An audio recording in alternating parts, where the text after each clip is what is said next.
நாங்கள் ஒரு மருத்துவராக எப்படி வந்து முடி உதிர்தலை பார்ப்போம் அப்படின்னாக்க, முடி உதிர்றதுக்கு வந்து நிறைய காரணங்கள் இருக்குது. ஊட்டச்சத்து பற்றாக்குறைனாலும், அதாவது வந்து முடி எதனால் எந்த சில புரோட்டீனால் உருவானது தான்.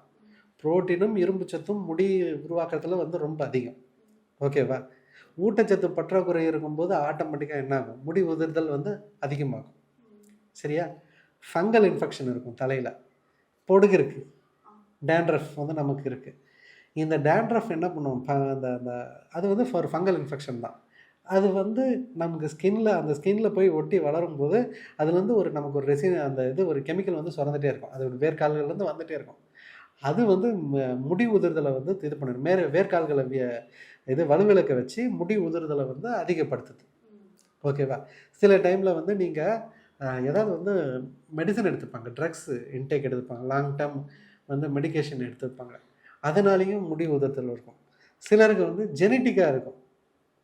ஆண்களுக்கெல்லாம் பார்த்தீங்கன்னா சொட்டை வந்து விழுதல் இருக்கும். ஸோ அவங்களுக்கு வந்து ஜெனட்டிக்காக இருக்கும். ஸோ எப்போதும் ஒரு முடி உதிருது அப்படின்னாக்க ஜென்ரலாக உடல் சூடு அப்படின்றது மட்டும் மருத்துவர்கள் சித்த மருத்துவர்கள் வந்து பார்க்க மாட்டோம்.